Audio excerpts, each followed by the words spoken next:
গল্প পরিণতি। ডিউটিতে যাওয়ার একটু মন ছিল না কুশলের। বিয়ের জন্য কোম্পানি থেকে 1 মাসের ছুটি নিয়েছিল।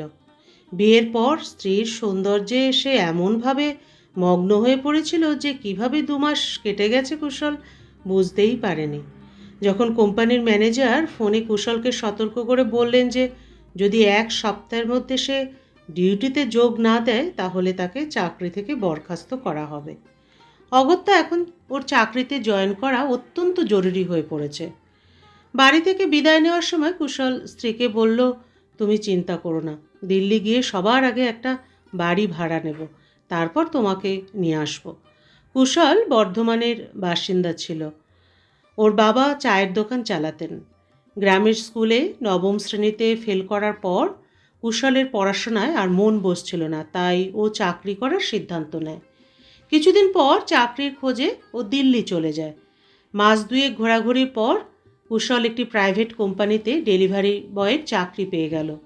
থাকার জন্য কুশল ভাড়া একটি ছোট ঘরও নিয়ে নিল। যে ঘরটা পেয়েছিল সেখানে আগে থেকেই দুজনে থাকতো। খুব তাড়াতাড়িও তাদের সঙ্গে মিশে গেল। কুশলের বাচনভঙ্গি, ওর ভালো ব্যবহারের জন্য সবার সাথে খুব সহজেই বন্ধুত্ব হয়ে যেত। কুশল সব সময় পরিষ্কার পরিচ্ছন্ন থাকতো আর একটু আধটু শরীরচর্চাও করত। সুঠাম স্বাস্থ্যের অধিকারী, দেখতেও বেশ ভালো। কুশল কোম্পানি থেকে 8,000 টাকা পেত। ও 3,000 টাকা ওর বাবাকে পাঠিয়ে দিত, বাকি টাকায় নিজের খরচ চালাতো। বিয়ের পর কুশলের বাবা ওকে বলেছিলেন ও যেন স্ত্রীকে সঙ্গে করে দিল্লি নিয়ে যায়। কুশলের বউ ওর সঙ্গে থাকতে চাইতো, কিন্তু কুশল কিভাবে বউকে সঙ্গে করে নেবে? যখন ও অবিবাহিত ছিল তখন 5,000 টাকায় কোনো রকমে চলে যেত, বন্ধুদের সঙ্গে একই ঘরে থাকতো। স্ত্রীকে সঙ্গে রাখার জন্য তো আলাদা একটা ঘর প্রয়োজন ছিলই, টাকাও কিছুটা বেশি দরকার ছিল। কুশলও স্ত্রীকে ভালোবাসতো। ও নিজেও ওর স্ত্রী রুমিকে ছাড়া থাকতে চাইতো না।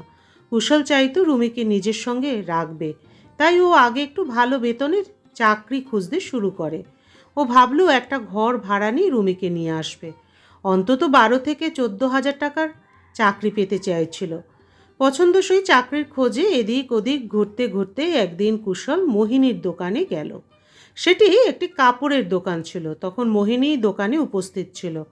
কুশলের কথা বলার ভঙ্গিতে মোহিনী বেশ প্রভাবিত হয়ে যায়। মোহিনী কুশলের মোবাইল নাম্বার নিয়ে নিল এবং এই বলে যে যদি কোনো শূন্যস্থান হয় তাহলে সে জানাবে। কুশলের একটুও বিশ্বাস ছিল না যে মোহিনীর দোকানে ও চাকরি পাবে।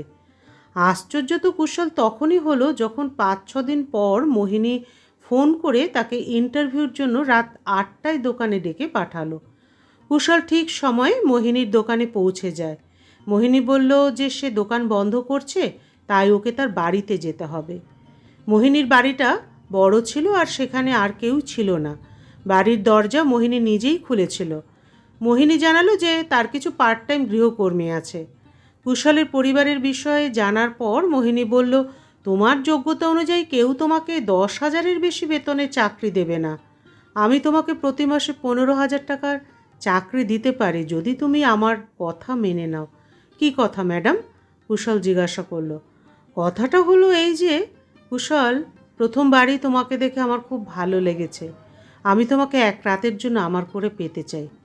কুশলের বুঝতে দেরি হলো না যে মোহিনী একজন চরিত্রহীনা মহিলা।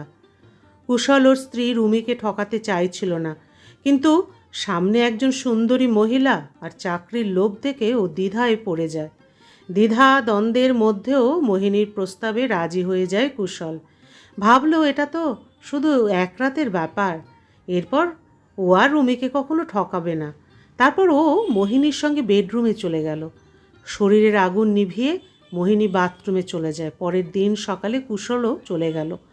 মোহিনী তাকে নিজের দোকানে চাকরিতে নিযুক্ত করে। 1 সপ্তাহ সব কিছু ঠিকঠাক চলল।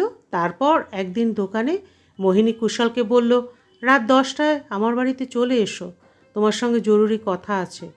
সেই দিনও মোহিনী বাড়িতে একাই ছিল। সে কুশলকে সোজা বেডরুমে নিয়ে যায়। কুশল বুঝতে দেরি করল না যে মোহিনী কেন তাকে বাড়িতে ডেকেছে। আপনি চাইলে আমাকে চাকরি থেকে বের করে দিতে পারেন, কিন্তু আমি আর আমার স্ত্রীর সঙ্গে বিশ্বাসঘাতকতা করব না। কুশল দৃঢ়ভাবে নিজের সিদ্ধান্ত জানিয়ে দেয়। মোহিনী নানাভাবে কুশলকে বোঝানোর চেষ্টা করলো, কিন্তু কুশল রাজি হলো না। যখন কুশল সেখান থেকে যাওয়ার চেষ্টা করছে, তখন মোহিনী বলল, তাহলে তুমি আমার কথা শুনবে না কুশল? ঠিক আছে, আমি তোমায় রেপ কেসে জেলে পাঠাবো। আমি পুলিশকে প্রমাণ দেব যে তুমি আমাকে রেপ করেছ। আর যদি তোমার বিশ্বাস না হয়, এই দেখো এই ভিডিওটা।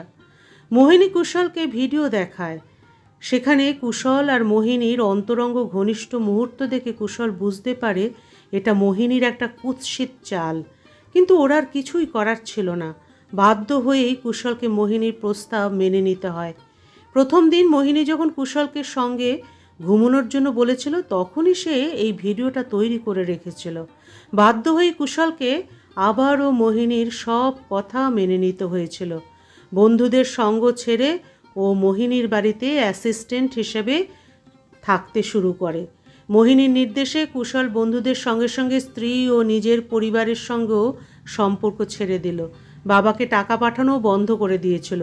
মোহিনী ওকে বলেছিল যে ওর সব টাকা 2-3 বছর পর একসাথে দিয়ে দেবে, যাতে ও নিজে কোনো ব্যবসা শুরু করতে পারে।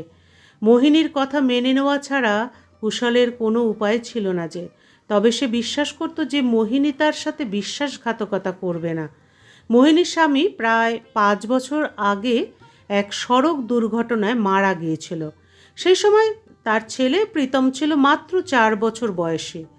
স্বামীর মৃত্যুর পর মোহিনী কাপড়ের দোকানের মালিক হয়েছিল।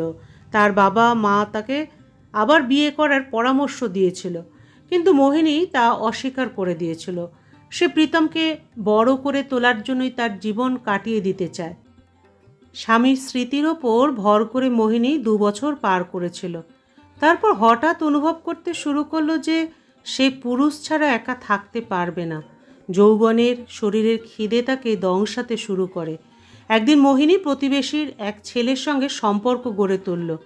প্রীতম যেন তার মায়ের আসল স্বরূপ জানতে না পারে, তাই মোহিনী ছেলেকে হোস্টেলে ভর্তি করিয়ে দেয়। শুধু ছুটির দিনে ছেলেকে বাড়িতে নিয়ে আসতো। 2 বছর ধরে ওই ছেলেটি মোহিনীর সৌন্দর্যে মগ্ন ছিল। এরপর তার বিয়ে হয়ে গেলে সে মোহিনীর সঙ্গে সম্পর্ক ত্যাগ করে। তারপরেই মোহিনী কুশলকে ফাঁদে ফেলে। কুশল মোহিনীর জাল থেকে কখনো আর বের হতে পারল না, কারণ মোহিনী তার আর কুশলের একটি ভিডিও ক্লিপও তৈরি করেছিল। পুলিশের ভয় দেখিয়ে মোহিনী কুশলকে নিজের নিয়ন্ত্রণে নিয়ে ফেলেছিল। তার পাশাপাশি সে তাকে মদ্যপানের অভ্যাসও চাপিয়ে দিয়েছিল। কুশলও আরামের এই জীবনটা পছন্দ করতে লাগলো। এভাবে 1 বছর কেটে গেল। একদিন মোহিনী কুশলকে জিজ্ঞাসা করলো, আমার সঙ্গে তোমার কেমন লাগে? খুব ভালো। তুমি সারা জীবন আমার সঙ্গে থাকবে তো? এটা কোনো প্রশ্ন হলো? এখন তো তোমাকে ছাড়া আমি থাকতেই পারি না। মোহিনী বলল, আমি যা বলবো তাই করবে তো? কুশল বলল, অবশ্যই করব। বিষয়টা হলো, আমার সৌন্দর্যে একজন ধনী বিয়ে করা ছেলে মুগ্ধ হয়ে গেছে। আমি তার সঙ্গে সম্পর্ক করে লক্ষ লক্ষ টাকা হাতিয়ে নিতে চাই। কিছু চিন্তা করার পর কুশল বলল, তুমি যা চাও করতে পারো। আমি তোমার কোনো বিরোধিতা করব না। শুধু একটি কথা মাথায় রাখবে, কখনো আমাকে তুমি নিজের থেকে আলাদা করবে না। তোমাকে নিজের থেকে আলাদা করার কথা আমি কখনোই ভাবতে পারি না, কারণ তুমি আমার হৃদয়ে অনেকখানি জুড়ে আছো। তুমি আমার দেখানো পথে চুপচাপ চলতে থাকো, দেখবে খুব শিগগিরই আমাদের দুজনেরই কোটি কোটি টাকার সম্পদ হবে। সেই সম্পদ শুধু আমার নামে নয়, তোমার নামেও হবে। পরের দিন মোহিনী এক পুরুষকে নিয়ে বাড়িতে আসে। পরিকল্পনা অনুযায়ী কুশল ভিডিও তৈরির পুরো প্রস্তুতি নিয়েছিল। কুশল, মোহিনী আর ওই পুরুষটির ভিডিও বানিয়ে নেয়। সেই ভিডিওর জোরে মোহিনী অনেক দিন ধরে ওই ছেলেটার কাছ থেকে টাকা আদায় করে। এরপর মোহিনী অন্য এক ছেলেকে ফাঁদে ফেলল, তারপর তৃতীয় এবং আরও অনেককে। একদিন যখন কুশল দোকান থেকে বের হচ্ছিল, তখন পুলিশ এসে ওকে গ্রেপ্তার করে নেয়। মোহিনী ওর বিরুদ্ধে ধর্ষণের মামলা দায়ের করেছিল। অনেক মাস কুশল জেল খাটল, কিন্তু মোহিনী দয়া করে ওকে ছাড়িয়ে দিল, তবে শর্ত নিয়ে যে ও আর কখনো মোহিনীর কাছে আসবে না আর কোনো সম্পর্ক রাখবে না। কুশলের কাছে এখন আর স্ত্রী নেই, বাবা নেই, নেই মোহিনীর মতো কেউ। সে মজুরি করে কোনো রকমে একটির পর একটি দিন কাটাচ্ছে আর মৃত্যুর জন্য অপেক্ষা করছে। হয়তো কুশলের মতো ভাগ্যহীন ছেলেদের এটাই পরিণতি।